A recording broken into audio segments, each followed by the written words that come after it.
हर चीज में सकारात्मक और नकारात्मकता छुपी हुई होती है।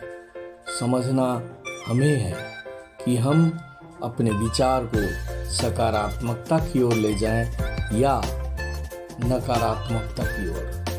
सकारात्मक सोचेंगे तो सकारात्मक फल भी प्राप्त होगा, और अगर हम नकारात्मक सोचेंगे तो नकारात्मक फल ही प्राप्त होगा। किसी गांव में 2 किसान रहते थे। उनके पास थोड़ी बहुत ज़मीनें थीं। उन ज़मीनों से वे बाड़ी करते थे और अपने परिवार का पालन पोषण करते थे। जब वे बूढ़े हो गए तो उनकी दोनों की एक ऐसा संयोग था कि दोनों की एक ही समय मृत्यु हो गई। मृत्यु के पश्चात वे भगवान के पास पहुंचे। एक किसान को भगवान ने बुलाया तो उसने कहा कि भगवान, मेरा जीवन आप सही नहीं दिए थे, बहुत कष्ट भरा जीवन था। मैं किसी तरह से अपने परिवार का पालन पोषण करता था। उसी समय कोई मांगने वाले आ जाते थे और मुझसे जो कुछ भी रहता उसको मांग मांग कर ले जाया करते थे। तो भगवान ने कहा, तो अब आगे तुमको क्या चाहिए? तो भगवान उस किसान ने कहा कि मुझे अगले जन्म जब देना तो मुझे ऐसा वरदान देना कि मुझसे कोई मांगने ना आए, चारों तरफ से मेरे पास पैसे की बरसात हो, चारों तरफ से मुझे पैसा मिले, मुझे किसी को देना ना पड़े। कहा ठीक है, और वो किसान चला गया। दूसरा किसान आया, उसने कहा भगवान, जो कुछ आपने दिया था वह मुझे बहुत पर्याप्त था। मैं अपना परिवार का सही तरह से पालन करता था। सब हम लोग खुश थे, हमारा सारा परिवार खुश था।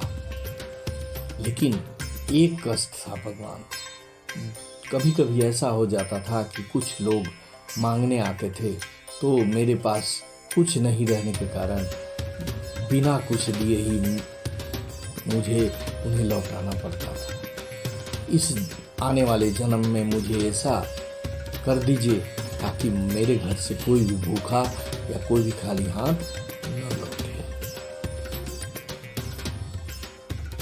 भगवान ने एवं मस्तु कहा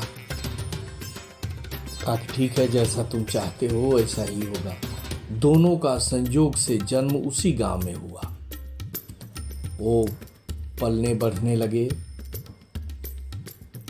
बाद में एक जिसको उसने मांगा था कि चारों तरफ से मेरे पास पैसे आए, वह एक भिखारी बन गया। अब उसके पास लोग सभी तरफ से पैसा देते थे, कोई उससे पैसा मांगता नहीं था, क्योंकि वह तो एक भिखारी था और उससे कौन मांगता। और दूसरा जो सोचा था कि मैं अगर मेरे पास पैसा हो, मेरे पास धन दौलत हो, तो मेरे घर से कोई भी खाली हाथ वापस न जाए, वह एक धनवान व्यक्ति बना और सुख चैन से रहने लगा, और उसके घर से कोई भी व्यक्ति खाली हाथ वापस नहीं जाता। आवश्यकता वाले व्यक्ति कभी भी उसके घर से वापस नहीं आते थे। भाइयों, एक ने नकारात्मक सोची और दूसरे ने सकारात्मक सोचा। नकारात्मक सोचने का फल यह हुआ कि वह दूसरे जन्म में भिखारी हुआ, क्योंकि उसे किसी को देना कुछ न पड़ा, वह सिर्फ लेता रहा।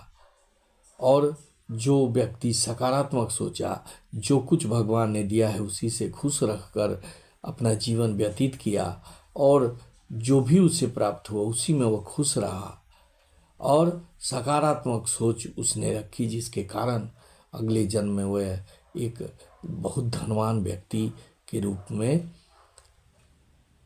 पैदा लिया। भाइयों, हर चीज़ का नकारात्मक और सकारात्मक पहलू होते हैं। हमें नकारात्मकता की ओर नहीं जाना चाहिए, पॉजिटिविटी की ओर जाना चाहिए।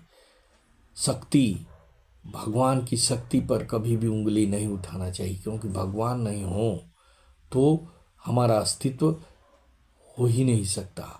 हर चीज़ में भगवान मौजूद हैं और भगवान हर किसी को देखते हैं। हमको पॉजिटिविटी लेते हुए भगवान के हर चीज़ में संतोष रखना चाहिए और उसके बनाए हुए चीज़ों पर विश्वास रखना चाहिए। हमारा तरक्की, हमारा प्रगति होना निश्चित है। इसलिए सकारात्मक सोच रखें, अच्छी अच्छी बातें सोचें, जो कुछ है उसमें संतोष रखें, लालच से दूर रहना चाहिए। अगर हम इन बातों को ध्यान रखेंगे तो हमारा भविष्य उज्जवल होगा और भगवान की कृपा सदा हम पर बनी रहेगी, क्योंकि भगवान किसी के प्रति भी बुरा नहीं चाहते, क्योंकि सब प्राणी भगवान के संतान होते हैं और भगवान कभी भी अपने संतानों को कष्ट में देखना नहीं चाहते हैं। इसलिए जो पॉजिटिव रहता है और अच्छा सोच रखता है उसको भगवान की कृपा विशेष रूप से प्राप्त होती है। यह वीडियो अगर अच्छा लगा तो इसे सब्सक्राइब करेंगे, शेयर करेंगे और लाइक करेंगे। जय श्री कृष्ण।